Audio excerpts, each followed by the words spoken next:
A few moments later. And after naman po natin dyan mag-exercise, magluluto naman po tayo ngayon ng carbonara. At ito naman po ang mga ingredients natin na gagamitin for today's video. Meron nga po pala tayo dyan, half kilo ng pasta, 2 pack ng Nestle cream, bacon and cheese, meron din po tayong mushroom at Alaska ibat, at ang butter. Meron na rin po pala tayo dyan hiniwang bawang at sibuyas. A few moments later. Papainit lang po pala tayo dyan ng ating kawali, saka natin po ilalagay ang ating bacon. At hindi na rin po pala tayo dyan maglalagay ng ating mantika. Dahil yung mantika na gagamitin natin dyan ay manggagaling mismo sa ating bacon. At nga po palang unang bacon na niluluto natin ay atin lang po yung papulahin at palulutungin. Dahil yan po ang magiging toppings natin sa ating carbonara. After naman po natin yung palulutungin ay atin naman po yan itatabi muna. At ang next naman po na gagawin natin ay maglalagay po tayo dyan ng butter. At yung susunod naman po ay yung igigisa naman po natin dyan ng ating bawang.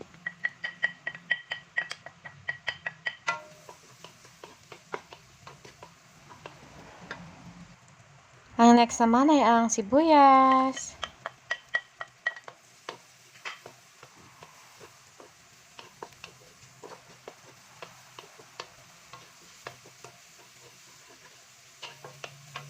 Pag medyo mapula na nga po ang ating bawang at sibuyas dyan, ang next naman po ay ang bacon. At atin lang po yung igigisa.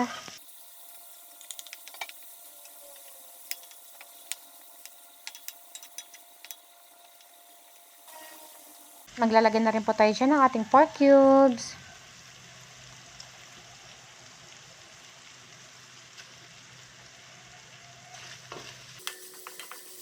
At syempre naman, di pa din mawala dyan ang ating paminta.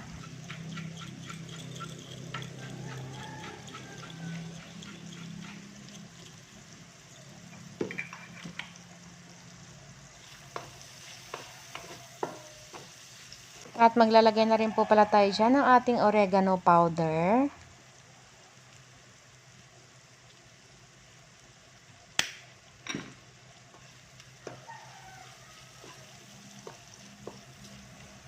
At yung next naman na ilalagay natin dyan ay yung ating mushroom. At habang inaantay naman po natin maluto yon ay ready naman po natin ang ating cheese. Pag naluto na nga po ang ating mushroom at ang ating bacon dyan, ay maglalagay naman po tayo dyan ng ating Nestle cream.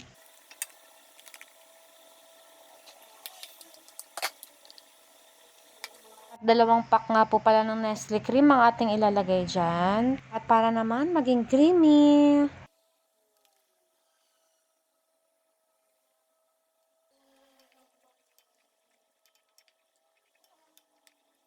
Maglalagay din po pala tayo dyan ng Alaska ibat. Para naman hindi maging dry ang ating pasta.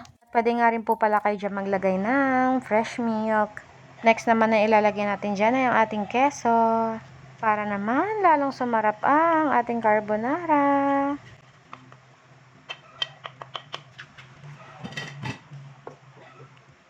Ayan na, luto na nga po ang ating sauce ng ating carbonara. Next naman na lutuin natin ay ang ating pasta. Kaya maglalagay lang po tayo ng ating tubig dyan sa ating kaldero. At atin lang po itong pakukuluan. At maglalagay din po tayo dyan ng ating mantika para hindi dumikit ang ating noodles. At maglalagay din po tayo ng asin para naman magkaroon ng lasa. At atin po itong tatakpan. At antayin po natin kumulo. At pag kumulo naman po ang ating tubig, saka naman po natin ilalagay ang ating noodles. At lulutuin nga lang po pala natin ang ating noodles ng 8 minutes. Dahil nga po, ayaw naman natin ito ma-overcook. A few moments later. After naman po ito maluto, ay i-drain lang po natin.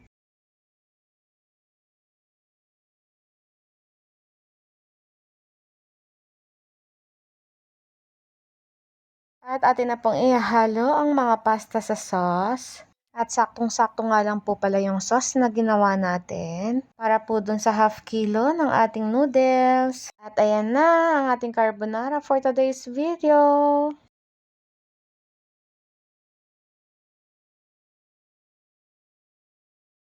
Ito na yung part na maglalagay po tayo dyan ng ating toppings. At yan nga po palang bacon ang unang niluto natin.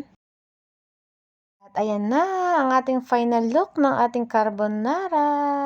At ito naman ang pinaka-exciting part, ang kumain. Kaya naman, samahan niyo po kami para tikman natin ang ating carbonara. Kain po tayo and thank you Lord sa blessing. Bye-bye!